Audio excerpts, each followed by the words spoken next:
마도 4호선의 선체 인양 작업이 마무리됐습니다. 바닷속에 잠들어 있던 조선시대 선박이 600여 년 만의 모습을 드러낸 건데요. 발견부터 인양까지 과정과 그 의미를 신종국 국가유산청 국립해양유산연구소 수중발굴과장과 전화로 연결해서 들어보도록 하겠습니다. 과장님 나와 계십니까? 예, 안녕하세요. 신종욱입니다. 네, 우선 이 마도 4호선, 이게 어떤 배인지 먼저 설명을 해주실까요? 예, 태안 서쪽 바다에 보면 말을 닮은 섬이라고 해서 마도라는 작은 섬이 있습니다. 그 섬 주변에 가까운 곳에서 2009년부터 2015년까지 4척의 배들이 발굴이 되었는데요. 예. 이 마도 4호선은 마도 주변에서 발굴된 4번째 선박이라고 해서 마도 4호선이라고 이름 붙여졌습니다. 네, 그런데 이 마도 4호선이 발견된 충남 태안군 이 마도 해역이라는 곳, 그동안 여기에서 굉장히 많은 유물이 나와서 바닷속의 경주라고 불린다고 해요. 이 해역에서 고려시대 선박인 말씀하신 것처럼 마도 1, 2, 3호선이 발견이 되기도 했는데 이곳에서 이렇게 많이 난파된 선박이 발견이 되는 특별한 이유가 있을까요? 예, 이 마도 해역 근처에는 안흥량이라고 불렸는데 조류가 굉장히 강하고 파도가 높고 그다음에 암초가 발달해 있어서 네. 예전부터 많은 배들이 침몰을 하게 되는데요. 이 마도 해역은 그 근처에 있으면서 굉장히 좀 조용한 바다였어요. 안전한 바다여서 그 안흥량을 지나기 전에 날씨가 좋아지고 조류가 약해지기를 기다리는 그런 해역이었는데 예. 그런 해역에서 기다리다가 많은 배들이 기다리다가 오히려 이제 풍랑이라든지 태풍 같은 거를 만나서 아마 상당한 배들이 또 침몰을 했던 것으로 생각이 됩니다. 그래서 지금 이렇게 저희가 이제 여러 척의 배들을 발굴할 수 있게 된 것 같습니다. 네, 그러니까 일종의 이제 보물선과도 같은 것인데 이 지금 인양이 완료된 마도 4호선 이 내부에서 좀 어떤 주요한 것들이 발견이 됐습니까? 이 마도 4호선은 조선 전기인 1420년대에 침몰한 배로 추정이 되는데요. 예. 당시에 지방에서 만들었던 분청삭이 약 150점, 그리고 수백 석의 곡물들을 싣고 항해하던 배로 그 유물을 통해서 확인이 됐고요. 특히 그 곡물에 묶여져 있던 목간이라고 하는 일종의 화물표에는 이 배가 나주에서 생산된 곡물과 이렇게 특산품들을 싣고 서울 마포에 있는 좋은 창고로 가다가 이렇게 태안해역에서 침몰했다라는 것을 알 수 있어서 굉장히 이제 중요한 배라고 볼 수 있습니다. 네, 그러니까 이제 나주에서 곡물을 싣고 서울, 그러니까 그때 당시로는 한양으로 가던 배가 이제 침몰을 하게 되면서 이렇게 발견이 됐는데 또 이 마도 4호선이 조선시대 선박의 특징을 밝히는 데도 기여를 했다고 해요. 어떤 것들이 나왔기 때문에 이런 부분에 있어서 기여를 한 건가요? 지금까지 발굴된 대부분의 배들이 고려시대 배였고 이 마도 4호선은 처음으로 확인된 조선시대 배였습니다. 네.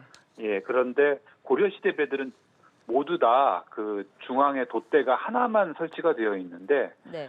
이 마도 4호선은 앞에도 하나, 중앙에도 하나 해갖고 2개의 일종의 쌍돛대가 설치되어 있어서 예. 아마 고려시대보다는 훨씬 더 항해 속도도 높고 방향의 변화에 따라서 이렇게 다양하게 대응할 수 있는 그런 특징을 가졌고요. 예. 그리고 선수 쪽이라든지 그런 어떤 부재들, 선체 부재들을 결구하는 방식들이 고려시대 때는 세로 방향이었다면 이거는 가로 방향으로 해서 좀 더 견고하게 만들어졌다는 특징이 보였습니다. 그렇다면 이번 인양으로 인해서 고려시대가 아니라 조선시대 이제 배의 특징을 처음으로 좀 알게 됐다 이렇게 의미를 부여해도 될까요?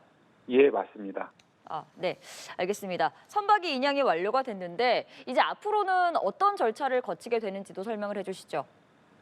예, 이 선박은 선체가 이제 바닷속에 오랫동안 묻혀 있었기 때문에 안에 소금기가 가득 차 있습니다. 그래서 그 소금기를 제거하는 탈염 처리 작업을 하는데 예.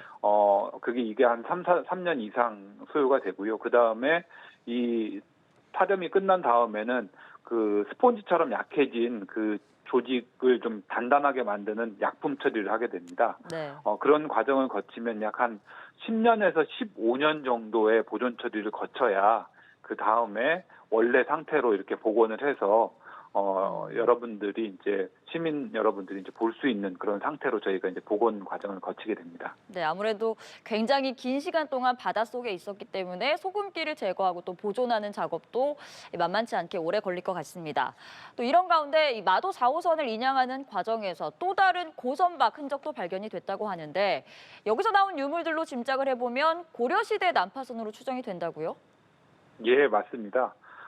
마도 4호선에서 몇백 미터 떨어진 지점에 대해서 저희가 음파를 이용해서 물리 탐사를 하다가 특이한 이상체를 발견을 해서 거기를 잠수를 조사를 했었는데 네. 거기에서 약 87점의 청자 다발 두 묶음을 확인을 했고요.